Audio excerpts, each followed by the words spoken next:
കൂത്താട്ടുകുളത്ത് സ്വകാര്യ പണമിടപാട് സ്ഥാപനത്തിൽ നിന്ന് പണം തട്ടിയ സംഭവത്തിൽ സ്ഥാപനത്തിലെ 2 ജീവനക്കാർ പിടിയിൽ. പാലക്കുഴി സ്വദേശി MS രഞ്ജിത്ത്, തിരുമാറാടി സ്വദേശി കെവിൻ തോമസ് എന്നിവരാണ് പിടിയിലായത്. മാനേജരും ജീവനക്കാരും ചേർന്ന് 14 ലക്ഷം രൂപയാണ് തട്ടിയെടുത്തത്. ഇസ്രായേലിലേക്ക് കടന്ന മാനേജർ സീനയ്ക്കായി പോലീസ് അന്വേഷണം തുടരുന്നു. സിബി ജോസഫ് വിശദാംശങ്ങളുമായി. സിബി, എങ്ങനെയായിരുന്നു ഈ തട്ടിപ്പ്? ജീവനക്കാരെ ഇപ്പോൾ പിടികൂടിയത് എങ്ങനെയാണ്?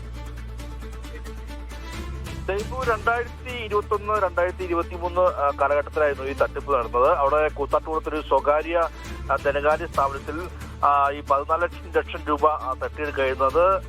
ഏറ്റവും ശ്രദ്ധേയമായ കാര്യം, ഈ ബ്രാഞ്ച് മാനേജരും ജീവനക്കാരും ചേർന്നാണ് ഈ പണം തട്ടിയെടുത്തത് എന്നുള്ളതാണ്. 14 ലക്ഷം രൂപ തട്ടിയെടുത്തു എന്നാണ് കേസ്.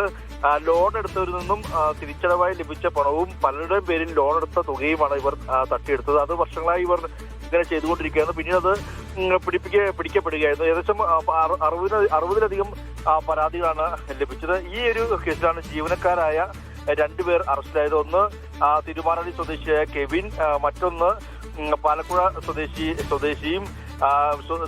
സ്വദേശിയായ രഞ്ജിത്ത്. ഈ 2 പേരാണ് പിടിയിലായത്. അന്ന് 2 വർഷം മുമ്പ് 2021 കേസാണ്. അന്ന് തന്നെ ഈ ജീവനക്കാരനായ രഞ്ജിത്ത് സൗദിയിലേക്കും ഈ മാനേജർ സീന, ഒരു വനിതയാണ്, അവർ ഇസ്രായേലിലേക്കും കടന്നിരുന്നു.